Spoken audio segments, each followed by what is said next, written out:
করুণা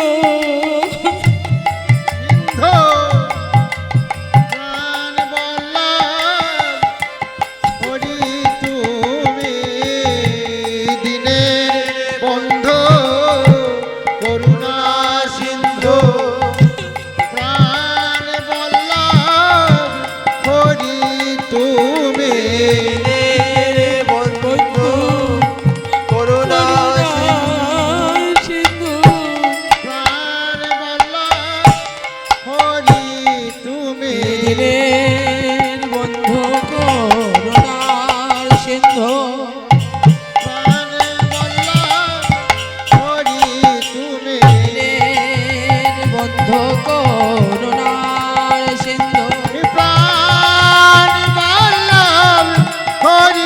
তুমি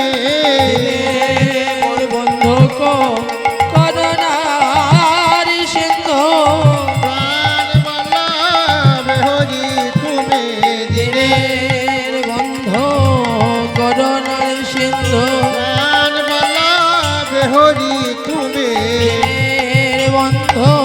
করুণার সিন্ধু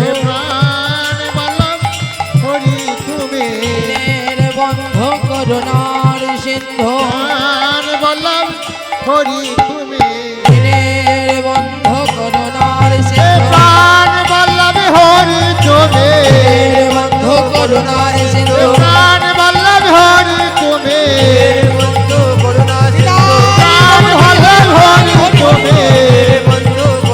সিন্ধু প্রাণ বল্লভ হরি তুমি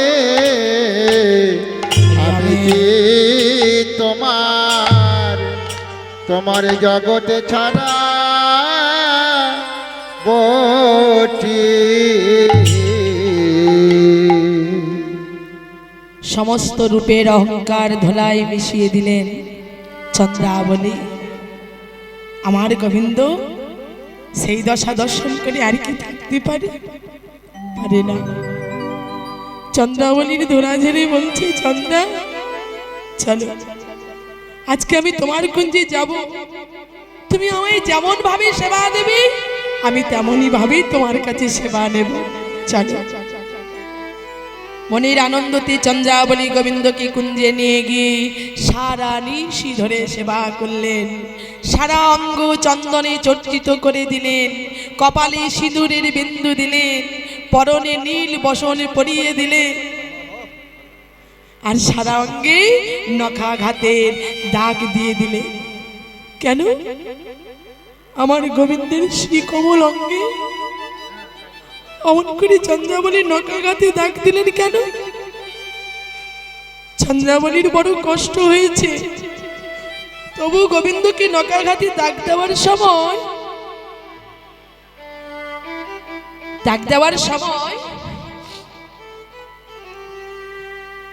তিনি রাধারানীকে উদ্দেশ্য করে বলছে, হে রাধে, আমি তো তোমার মতো করে সেবা দিতে জানি না,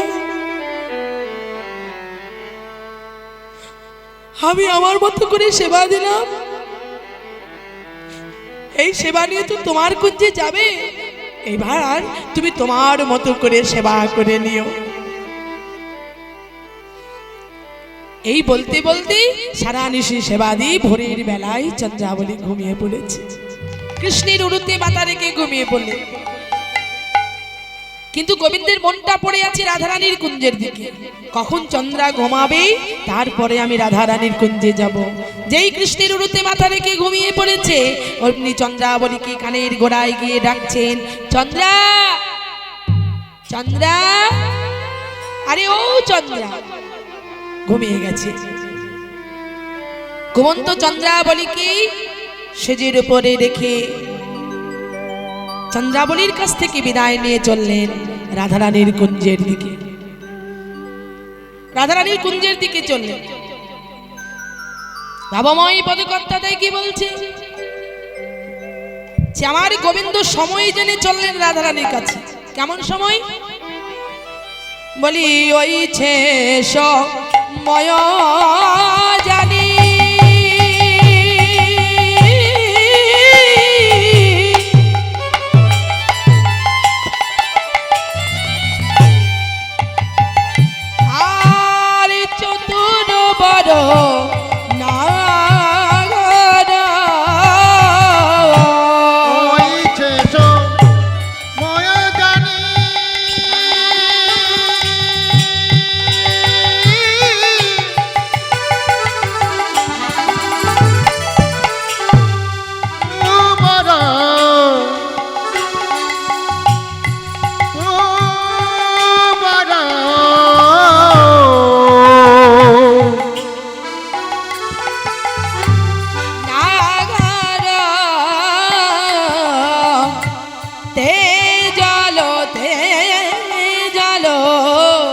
নাগরিক ওতে জলতে জল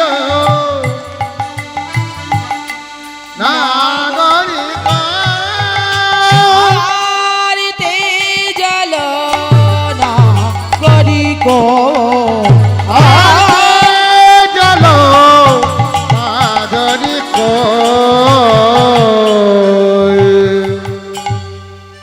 ওই যে সময় জানি চতুর্বর্ণ নাগর এই জল নাগরিক নাগর আমার সময় জেনে চতুর নাগরী সময় জেনে চন্দ্রাবলীকে শুয়ে দিয়ে তিনি রাধারানীর কুঞ্জের দিকে চললেন। চন্দ্রাবলীকে ছেড়ে দিয়ে রাধারানী কুঞ্জের দিকে চললেন। আর এদিকে প্রেমময়ী শ্রীমতী রাধারানী কেমন অবস্থা, সারা নিশি ধরে জেগে আছেন গোবিন্দ এই আসছে বলে। সারা নিশি পেরিয়ে যখন ভোর নিশিতে তখন রাধারানীর বড় অভিমান হলো, সারা নিশি পেরিয়ে গেল আমার গোবিন্দ এলো না, কি হবে এসব রেখে? এত সুন্দর সেই যে বিছানা, এত সুন্দর করে চন্দন বেটে রাখলাম, প্রদীপ জ্বালিয়ে রেখেছি গোবিন্দকে বরণ করব বলে, অনুরাগের সহিত বিনিসুতার মালা গাজলাম গোবিন্দের গলায় পরাবো বলে, সে তো আর গোবিন্দের সেবায় লাগলো না, কি হবে এসব রেখে? সখীদের সঙ্গে লই যমুনায় বিসর্জন দিয়ে এসেই বড় অভিমান ভরে বসে আছে। আর এদিকে প্রাণ গোবিন্দ চলে আসছেন দিনমণি দেওয়ালবাগ, দিনমণি দেওয়ালবাগ, এদিকে দিনমণি সূর্যদেব উদয় হচ্ছে। এমন সময়ে প্রভাতী বেলায় ফিরে আসছেন আমার রাধারানীর কুঞ্জে। আর কি বললেন? কুমোদিনী তেজিয়ালি কমল পর ধাবয় বায়সনীয় রে প্রকার। এদিকে কোকিল কুহুরবে ডাকছেন, সেই সময় আমার গোবিন্দ ফিরে আসছে। কেমন ভাবে ফিরে আসছেন? চন্দনে চর্চিত সবহু কলে বড় নীল বসন পরিধান, নীল বসন পরিধান। যে সারা নিশি ধরে চন্দন দিয়ে চর্চিত করেছেন শ্যামাঙ্গ, তাই কালো অঙ্গ ঢেকে গিয়ে চন্দনে সাদা হয়ে গেছে। আর পরনে আছে নীল বসন। এবার দূর থেকে আসছেন, দেখতে পেয়েছেন আমার রাধারানী আর চন্দ্রাবলী। হরিবল হরিবল ললিতা সখী, যে আমার প্রাণনাথ নয়, আসছে কি দাদা বলায়। ওই যে আমার গোবিন্দর কালো অঙ্গ সাদা হয়ে গেছে, সারা অঙ্গে চন্দনে চর্চিত করে রেখেছে, পরনে নীল বসন। গোবিন্দ তো নীল বসন পরে না, পিতু ধরা পড়ে। হ্যাঁ, এবার নীল বসন তাতে আবার সাদা রং, এ তো আমার গোবিন্দ হতে পারে না। ঠিক তাহলে দাদা বলাই আসছে। আজকে দাদা বলাই আসছে কেন? নিশি জাগরণে অরুণী লোচন ছল ছয় দিক দলওয়া অতকাল। তাহলে আমার মনে হচ্ছে দাদা বলাই আজকে দিক ভুল করেছে। তাছাড়া এই ভোর বেলায় দাদা বলাই আমার কুঞ্জে আসবে, তার কি কারণ? আমার মনে হয় সারা নিশি হয়তো জাগরিত হয়েছে, তাই নিশি জাগরণ করে আমার দাদা বলাই পথ ভুল করে এদিকে আসছে। এবার যেই আমার গোবিন্দ কুঞ্জের দ্বারে এসে দাঁড়িয়েছে, এবার গোবিন্দকে তো চিনতে পারেনি রাধারানী, তাই কি বলছে? বলছে ওগো দূরে হেরি সুন্দরী,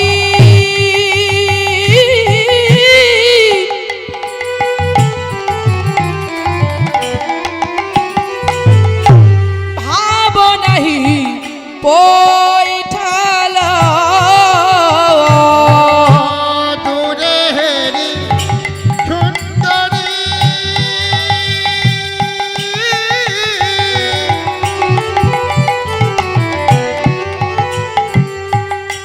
বাবু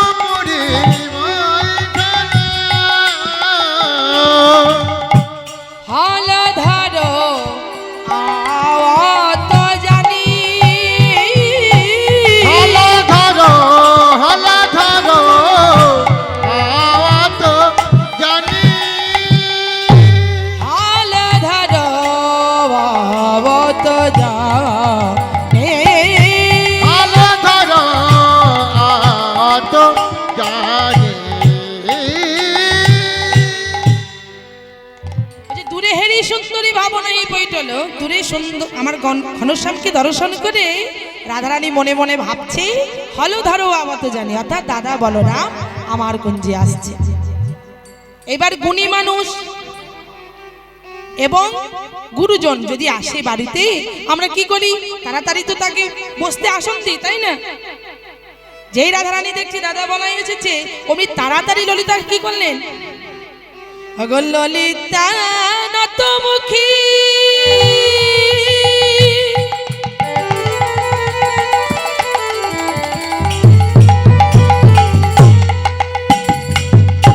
হাসি হাসি অঙ্গনে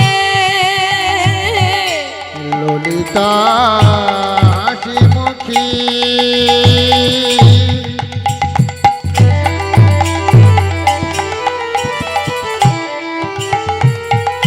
হাসি হাসি অম্বরে ললিতা ললিতা নতমুখী হাসি হাসি অঙ্গনে কি করলেন, আসন আসন দেওয়ালয়ানি আসন দেওয়ালয়ানি আরে আসন দেওয়ালয়ানি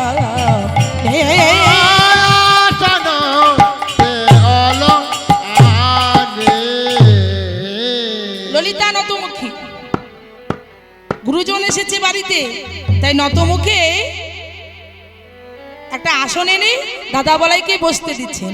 আসনে আনে দিল পাতি আসন আনে দিল পাতি আসনে আনে দিল পাতি আসন আনি দিল পাতি নতমুখী ললিতা সখী আসনে আনে দিল পাতি নতমুখী ললিতা সখী আসন আনি দিল পাতি আরে নতমুখী ললিতা সখী আসনে আনে দিল পাতি নতমুখী ললিতা সখী বসো বসো বলাই দাদা নতমুখী ললিতা সখী বসো বসো বলাই দাদা নতমুখী ললিতা সখী নত বসো বলাই দাদা তাই বল হরি হরি বল বসো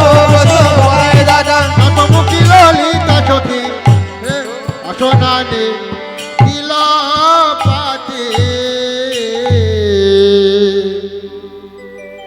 আসন দেওয়াল পাতি আসনখানি এনে দিয়েছেন, সেই আসন এনে দিয়েছি।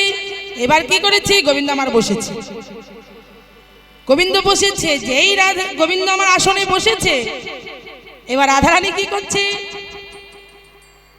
ভাবনহি পৈঠল কান করজোরে সুন্দরী গলেতি অম্বর ধরি গলায় কাপড় দিয়েছে, গলায় কাপড় দিয়ে ভরমে করল প্রণাম। রাধারানী আমার প্রণাম করছে, সেই প্রণাম করছেন অমনি গোবিন্দ মনে মনে চিন্তা করছে তাহলে বোধহয় আমায় চিনতে পারে না। হ্যাঁ একই অবস্থা, কিন্তু রাধারানী তো চিনতে সত্যিই পারেনি। সেই আসনের উপরে বসেছে রাধারানী করে অম্বর দিয়ে অর্থাৎ গলায় কাপড় দিয়ে, গুরুজনরা যেমন এলে আমরা করি গলায় কাপড় দিয়ে গলায় গামছা দিয়ে প্রণাম করি, রাধারানী ঠিক সেইভাবে গলায় কাপড় দিয়ে প্রণাম করেছে। এবার প্রণাম করার পরে সরাসরি দাঁড়িয়ে তো কথা বলতে পারছে না, এমনিতে আমার গোবিন্দের দাদা, একটা লজ্জাজনক ব্যাপার তো আছেই, গোবিন্দের সঙ্গে প্রেম করে তারই দাদা এসেছে আমার কুঞ্জে, তারপরে গুণীজন মানুষ গুরুজন মানুষ দাদা বলায়, তাই সামনাসামনি কোনো কথা বলতে পারছে না। তাই কি করছে, ললিতাকে ডাকছে, ও ললিতা এদিকে আয়। ললিতাকে ডাকছে,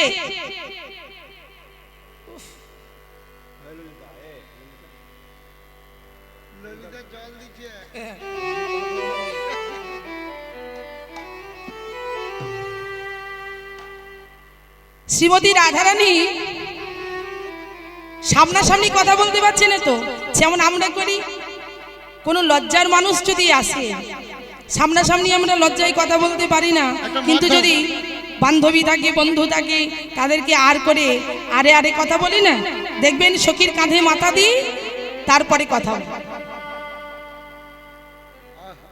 এইভাবে রাধারানীও ললিতাকে আগে রেখে ঘাড়ে মাথা দিয়ে বলাই দাদার সঙ্গে কথা বলছে।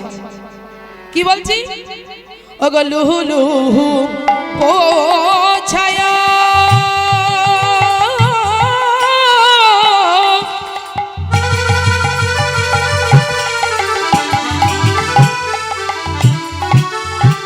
রোহিণী কো মঙ্গল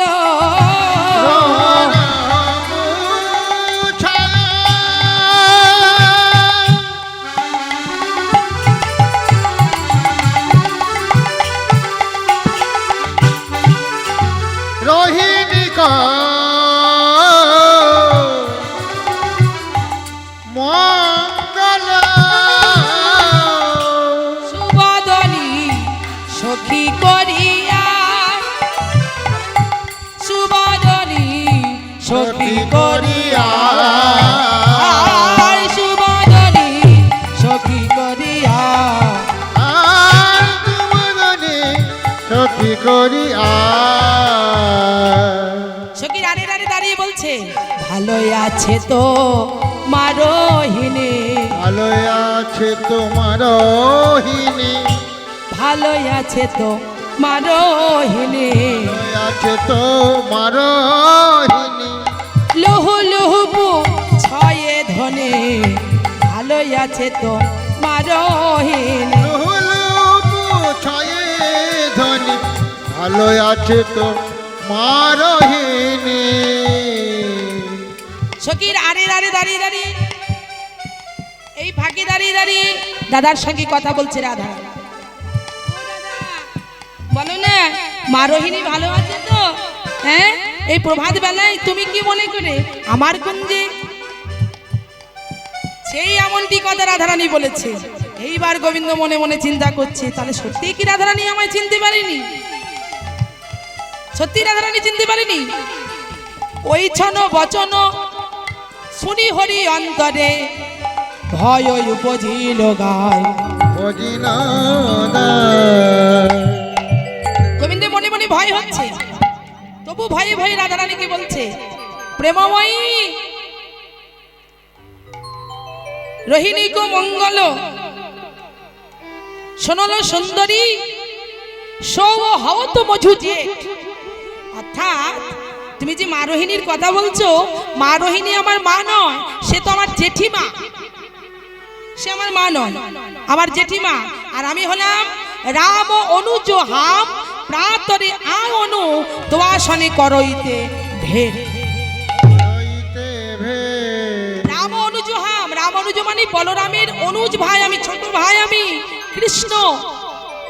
রাম অনুজ হাম প্রাতরে আইনু, এই সুপ্রভাত বেলায় এলাম দোয়াসনে করইতে ভেদ, অর্থাৎ তোমার সঙ্গে দেখা করতে এলাম। যেই এ কথা বলেছে অমনি গোবিন্দের কথা শুনে এবার রাধারানী কি অবস্থা? ওই ছন বচন শুনি ধ্বনি অন্তরে অতিশয়বতী ভেলো বা গোবিন্দ দাসে কহে তুহু অতি লম্পট রজনী বঞ্চিলা কোন ঠাম, রজনী বঞ্চিলা কোন ঠাম। ওই জন বচন শুনি ধ্বনি অন্তরে, গোবিন্দের ওই কথাটা শুনে রাম অনুজ হাম এই কথাটা শুনে শুনি ধ্বনি অন্তরে অতিশয়মতি বেলোবা। এ কি বলছে? হ্যাঁ, গোবিন্দ দাস কহে তু অতি লম্পট রজনী বঞ্চিলা কোন ঠাম। এই প্রভাত বেলায় রাধারানীর কাছে এলে বলি না জানি ওই রজনীকালে তুমি কোথায় ছিলে? সারা নিশি ধরে তুমি কোথায় ছিলে বলো বলো? বলি গত নিশীতে কোথায় ছিলে?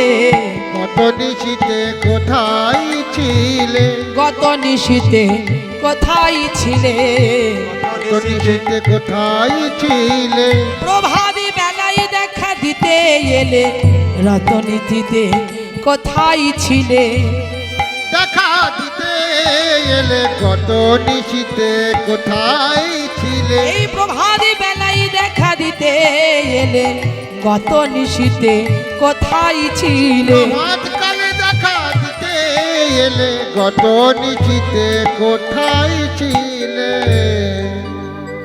বলি গত নিশীতে তুমি কোথায় ছিলে? তা তুমি যে ভালোই ছিলে তা তোমাকে দেখলেই বোঝা যায়। হ্যাঁ, তোমাকে দেখলেই বোঝা যায় তুমি ভালো ছিলে। আজকে রাধারানী গোবিন্দ অসময়ে আসার জন্য খণ্ডিতা নায়িকায় প্রাপ্ত হয়েছে। কাকে বলছে খণ্ডিতা? বলছে উলঙ্ঘ সময়ঙ্গে যস্যা পেয়ানে লৌপ ভোগান ভোগ লক্ষাঞ্চিত রাগ প্রাগ রাগচ্ছেদ খণ্ডিতা হিসা। বলছে সংকেতকে উপেক্ষা করিয়া অন্য নায়িকার কাছে গিয়ে সারানিশি যাপন করে সেই অন্য নায়িকার লোকাচিহ্নাদি যাবক ধারণ করে যদি সেই পূর্বের নায়িকার কাছে আসে তদ দর্শনে মানে ওই দশাটা দর্শন করে রাধারানীর অর্থাৎ নায়িকার যে ভাব হয় সেটাই হচ্ছে খণ্ডিতা ভাব। কিন্তু খণ্ডিতার লক্ষণ কি? বলছে ক্রোধ, দীর্ঘ নিঃশ্বাস। মান হলে কি হয় জানেন তো? মান হলে কথা বলতে চায় না চট করে। কিন্তু খণ্ডিতাই যখন প্রাপ্ত হয়, খণ্ডিতা দশায় যখন থাকে তখন কি হয়?